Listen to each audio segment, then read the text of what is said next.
All right, here we are in the second part of Lesson 5.06, The Push West. We had read about the term manifest destiny and the explanation of that concept, and we've read about now fur traders and mountain men in the Northwest region, and we've read about the development of the Oregon Trail in that westward movement, and now we're going to go back for a second to a little excerpt here that I didn't get to read in the prior video about women on the trails. In most pioneer families, it was the man who made the decision to go west and the women who held the family together on the journey. Women walked alongside the wagons each day just as most men did. And while the men tended the livestock and hunted, the women tended to their children and found ways to keep babies clean. Diaper rash left untreated could lead to an infection that could kill a child.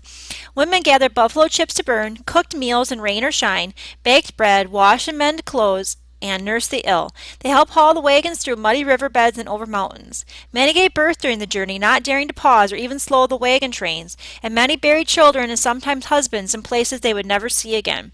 Most widows kept going, driving their own teams and making their own claims to land.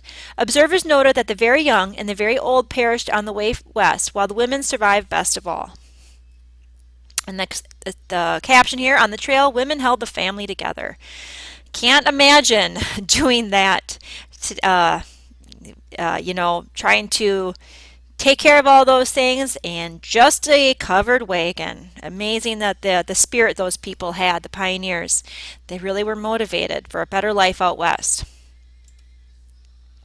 Okay, wagons. Because most of the Santa Fe Trail was flat, traders and settlers came in covered, broad-wheeled, heavy-duty wagons drawn by mule or oxen. These wagons were called Conestoga wagons because they were originally made by German settlers in the Valley of Pennsylvania. Larger than the Prairie Schooners that traveled the Oregon Trail, Conestoga wagons could carry up to 6 tons of materials. These wagons were the major freight vehicle for overland trail in much of the United States before the coming of the railroad. And that is your covered wagon. The Santa Fe Trail. Now let's read about the American Southwest. Oregon was not the only destination in the overlanders, as the westward heading pioneers were called. In the early 1820s, a Missouri trader named William Becknell blazed a trail between St. Louis, Missouri and Santa Fe, located in what was then New Mexico, a vast region between the territories of Texas and California. The Santa Fe Trail stretched from the Missouri River near Independence, Missouri, over the prairie west to the Arkansas River, and then to the Rockies, and then to the southwest to the town of Santa Fe on the Rio Grande. Santa Fe had started as a mission town founded by the Spanish in 1609. When the Spanish controlled the region, they had tried to keep Americans out. But in 1821, when Mexico gained independence from Spain, the new leaders welcomed the American traders to Santa Fe. Americans began an active trade with the newly independent Mexicans, as well as with some Indians of the territory. Each year, hundreds of wagons delivered cloth, tools, and firearms, and returned east with fur, silver, and mules.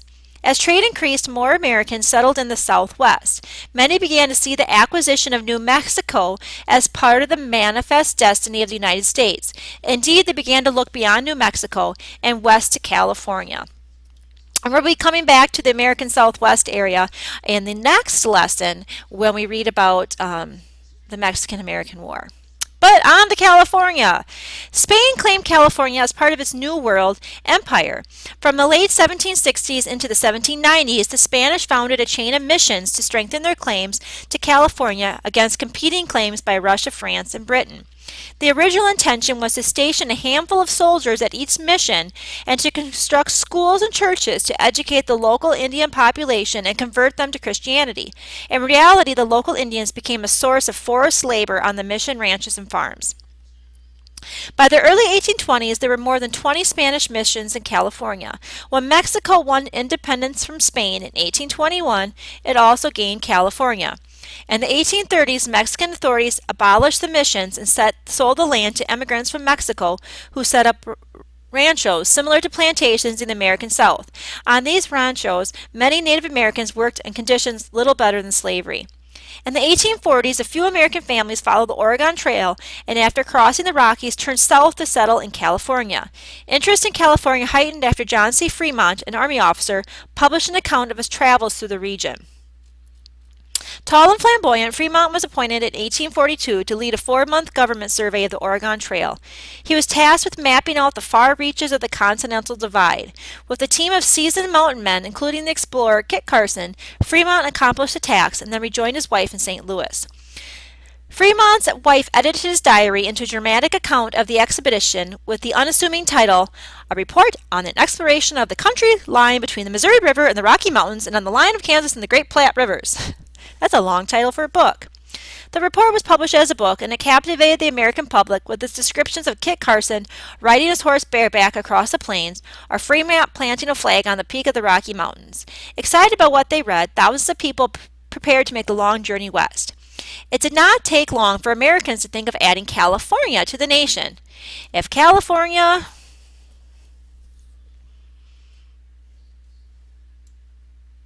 were part of the United States, then the country could extend all the way to the Pacific Ocean rather than being bordered by a foreign power. Although Americans wanted California, Mexico had no desire to give it up. Conflict lay ahead. Like I said, that's what we're going to get to in the next lessons, acquiring that territory. So as you can see here from the map, the various territories, we have the Oregon Territory up here. We have the New Mexico Territory, where they were traveling on the from the Santa Fe Trail, and we were just talking about California here just a moment ago. So back now to Mormon settlement in Utah. So now we're going to be talking about Utah Territory, right here with Salt Lake City in the center. Among the determined groups heading west was a tightly religious knit community that called itself the Church of Jesus Christ of Latter-day Saints, or Mormons. Founded by Joseph Smith during the Second Great Awakening, we read about that and the Reform movements, the Mormons had not been well received in the East. They were harried out of New York and moved to Ohio, Missouri, and then to Illinois, where in 1844, Smith and his brother were killed by an angry mob. The next day, 10,000 of Smith's followers gathered to view his body, waiting on word from his successor, Brigham Young, for direction.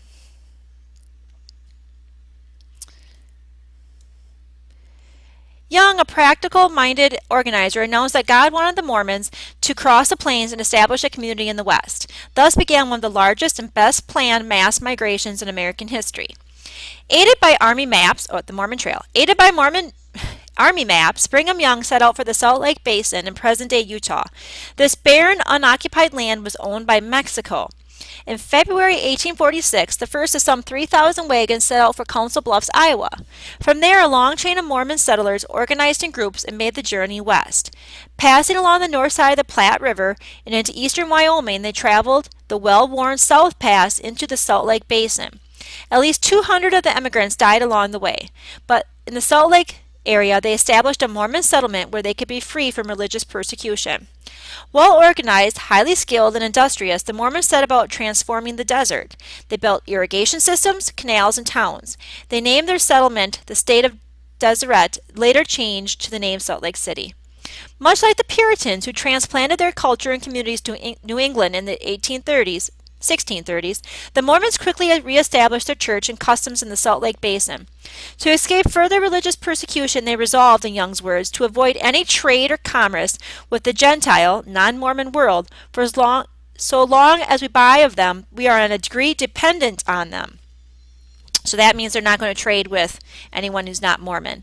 The kingdom of God, Young asserted, cannot rise independent of the Gentile nations until we produce, manufacture, and make every article of use, convenience, or necessity among our own people. Under Young's leadership, the Mormons established sugar beet factories, mining smelters, woolen factories, and later banks and insurance companies. By 1860, the state of Deseret claimed a population of 40,000, making it one of the largest western settlements. Unlike any other frontier community, the Mormon colony was highly organized, prosperous, and self-sufficient. And that's where we'll end the reading for this lesson on page 375. So let's go back now and look at what else we had to do. Looking at our reading guide, the up close and personal sheet. All right, so here we are. We'll just look at the reading guide again to finish off working with this lesson. And this is a lesson answer key. So remember, there is the original version without answers on it. And then this is a lesson answer key that you can use to check your answers. So once again, we've talked about manifest destiny. The role of fur traders and missionaries in westward expansion. We talked about the Oregon Trail going to the Pacific Northwest. We talked about the Santa Fe Trail going down to the Southwest. They talked about expansion into California and Mormon settlement in Utah. And then the last task for this lesson is the up close and personal sheet.